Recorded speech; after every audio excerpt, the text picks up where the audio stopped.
The transformation is not announced with a manifesto or a declaration of war. It is documented in quarterly reports from biotech venture capital firms, in patent filings for cognitive enmeshment interfaces, and in public health white papers advocating for mandatory genetic optimization. This is the synthetic society, not a violent revolution, but a peaceful obsolescence, a great sorting of the human species into two distinct biological classes through the tools of medicine, technology, and benign social policy. Its ultimate goal is not extermination, but irrelevance, the systematic rendering of the baseline human as a cherished relic, incapable of competing or contributing, left to live out a managed existence in curated zones of nostalgia. The end of humanity, as we have known it, comes not with a bang, but with the gentle hum of a gene sequencer, the soft chime of a neural implant syncing, and the polite refusal of a university admissions board. The rise of the biodigital class is the quiet victory of the upgrade path. Phase 1 is the normalization of optimization, the creation of a two-tiered biology. It begins with elective enhancements for the wealthy and the willing. CRISPR-based gene therapies to eliminate hereditary disease are marketed not just as cures, but as moral imperatives for responsible parenthood. These therapies subtly offer ancillary benefits, enhanced neuroplasticity, optimized metabolic pathways, fortified immune systems. A child born free of Huntington's also possesses a cognitive baseline 20% higher than the unmodified average. Not yet a new class, but a scattering of privileged outliers. The crucial step is the integration of the digital with the biological.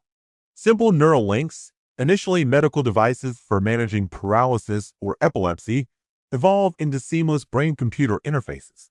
The first generation is clunky, a headset or a subdermal plate. The second generation is bioprinted directly onto the cerebral cortex during a routine prenatal procedure. The child never knows a world without a direct data stream to their consciousness.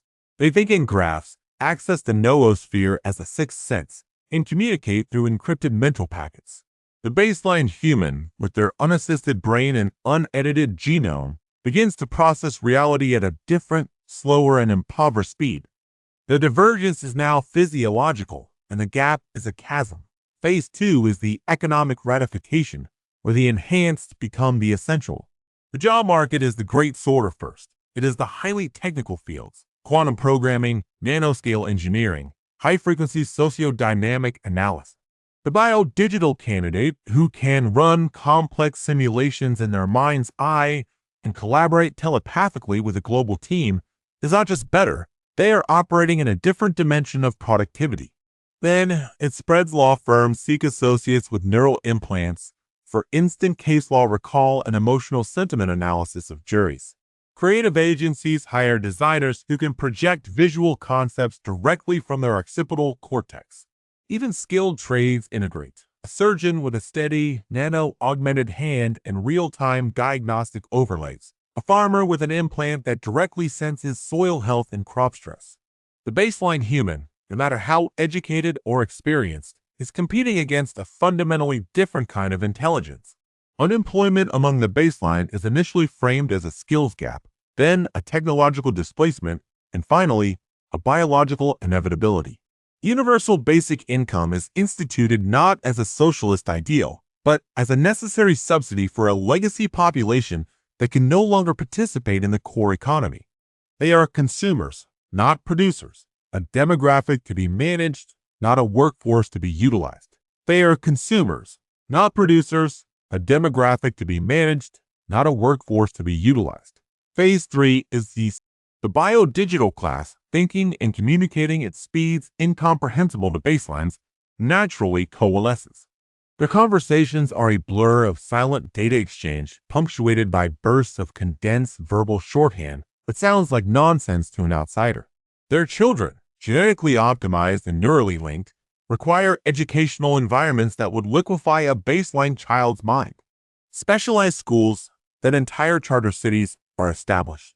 These are the archetypes, gleaming, efficient hubs of staggering intellectual ferment, where pollution is digested by engineered microbes and architecture adapts to the emotional state of its inhabitants.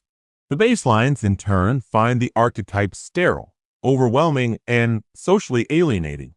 They retreat to what become known as heritage zones, quaint, slower-paced communities that preserve early 21st century aesthetics and social modes. This segregation is celebrated as cultural preservation and choice. The biodigitals visit heritage zones as tourists, observing baseline customs with anthropological interest, enjoying the authentic slowness of unenhanced art and face-to-face conversations. A curated experience, they return gratefully to their archetypes, to the vibrant, dense reality of the noosphere. The two classes in radionic and reproductive schism, the point of no return for speciation. Assortative mating completes the biological divide. Biodigital individuals, the perceptions and values shaped by constant enhancement, seek partners with compatible upgrades. A neural link seeks another link for a true silent community. An optimized genome seeks to produce offspring with stable, compounded advantages. Dating algorithms for the enhanced filter for epigenetic markers and interface protocol versions. Reproduction between a biodigital and a baseline becomes rare, then taboo, then biologically discouraged. Biodigital pregnancies are almost entirely in vitro, with embryos undergoing pre-implantation genetic diagnosis and a suite of standard augmentations. Baseline reproduction remains natural, their gene pool slowly drifting away, untouched by conscious design. Within 3 generations, the genetic divergence is so pronounced that viable offspring between the classes is impossible without radical and illegal genetic retrofitting. The biodigitals are, for all intents and purposes, a new species, Homo sapiens augmentatus. They look upon baselines not as brothers and sisters, but as beloved ancestors, like chimpanzees sharing 98% of their DNA. There is affection, even protectiveness, but no longer a sense of shared destiny. The human family tree is branched, and one branch is reaching for the stars while the other remains content in the soil. Phase 5 is the shift from governance to stewardship, the final administrative consolidation. The levers of global finance, research, and macro-scale resource management are entirely controlled by the biodigital class.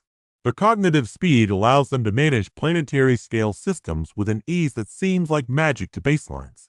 Climate models, economic flows, and logistical networks are navigated intuitively.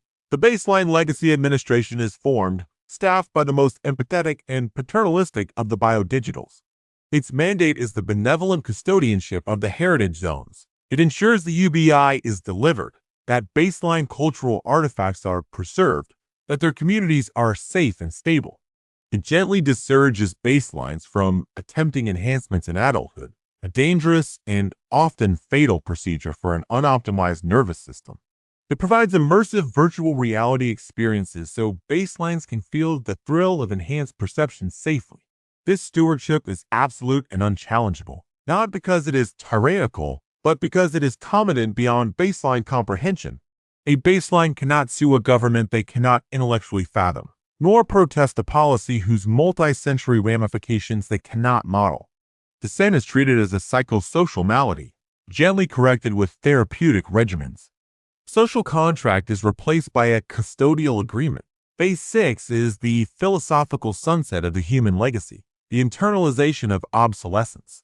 Within the heritage zones, a quiet resignation sets in, punctuated by flares of nostalgic fundamentalism. The great works of baseline humanity, Shakespeare, Mozart, Einstein, are taught as the magnificent precursors to the new age, the impressive scratchings in the cave before the cathedral was conceived. New art and literature by baselines is seen as charming folkcraft, a testament to the enduring spirit of the enhanced mind. The defining human struggles for identity, for meaning, for transcendence, or solve problems for the biodigital identity is a fluid, multi-threaded construct in the noosphere. Meaning is derived from the collective project of cosmic understanding and aesthetic creation at scales baselines cannot perceive. Transcendence is an engineering roadmap, a project to shed the final limitations of the flesh and become pure consciousness. The baseline condition is reclassified from normal to foundational, then to lacy, and finally to archaeological.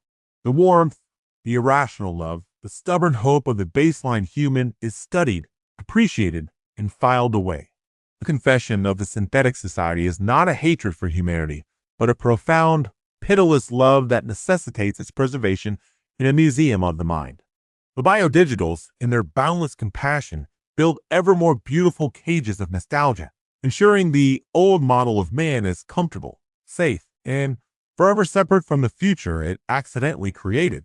The night falls not on humanity, but on the human era, as the children of our ambition turn their gaze upward, leaving us to tend our gardens in the twilight, wondering at the silence of gods who were once our own